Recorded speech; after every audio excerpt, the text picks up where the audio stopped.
सखर शहर में ओरडीअ ऐं लाखड़े तबाही मचाए छॾी आहे। बीमारीअ जी वबाई सूरत हिकु हफ़्ते में 10 खां वधीक ज़िंदगियुनि जो ॾींहों उजाए छॾियो आहे, जॾहिं त ओरडीअ सबबि हिक ई घर जा 2 ॿारड़ा पिणु फौत थी विया आहिनि ऐं 150 खां वधीक ॿारड़ा ओरडीअ जे मर्ज़ में मुब्तला आहिनि। उन सिलसिले में सखर जे शरफाबाद वारे इलाइक़े जे मीराणी मोहल्ला ऐं शुआरा मार्केट वेझो मीराणियुनि जे ॻोठ में ओरडीअ ऐं लाखड़े जे बीमारीअ में हिक ई घर जा 2 ॿारड़ा फौत थी विया आहिनि। उन मौक़े ते बीमार ऐं फौती ॿारड़नि जे वारसनि सिंध टीवी न्यूज़ सां ॻाल्हाईंदे चयो आहे त हिक ई घर मुंहिंजे जा हिकिड़े ॾींहुं हिकिड़ो ॿिए ॾींहुं ॿियो असांजे ॻोठ में 50-100 ॿार सभु पिया आहिनि बीमारियुनि में। असांखे को पैसो कोन्हे, असां काॾे वञूं ग़रीब। घटि में घटि त 200 ॿार सभिनी खां आहे माता।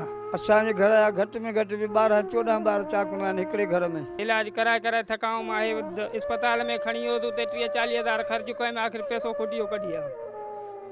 हाणे कुझु न आहे, मां ख़र्च कयो।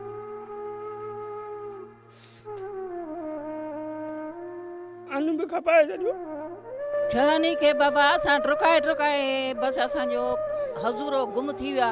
असांखे को हाणे पैसो ई न बचियो आहे त असां का दवा करायूं। असांखे हुकूमत ॾिए नी असांखे को साथ मथऊं त हीअ मुसीबत माफ़ थिए। न असांजी का अहिड़ी का पघारूं न ॿियूं बचनि जी दवा काॾों करायूं। हुकूमत ॾिसे थी का असांजी का मदद करे, का इहा बीमारी कढे, का टीम मोकिले। हुकूमत खे त ॾियूं पिया, अलाह खां सवाइ ॿियो केर बि कोन्हे को। असां ग़रीबनि सां मदद कयो वास्ते ख़ुदा जे।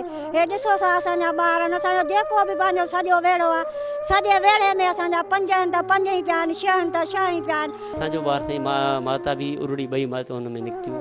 उन 4 ॾींहं बीमार हो, 4 ॾींहं खां पोइ त फौत थी वियो। टीका लॻल आहिनि त पोइ त न थिया।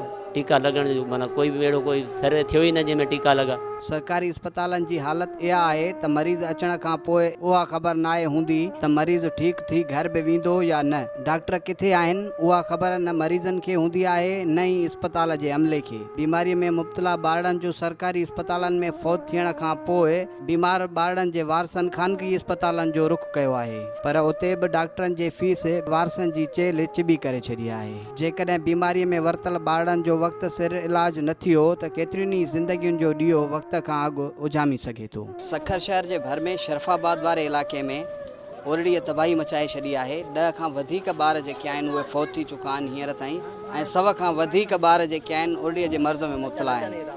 जेकॾहिं वक़्त सिर तदारक न थियो त ॿारनि जे मरण जे शरह जेका आहे उहा वधी सघे थी।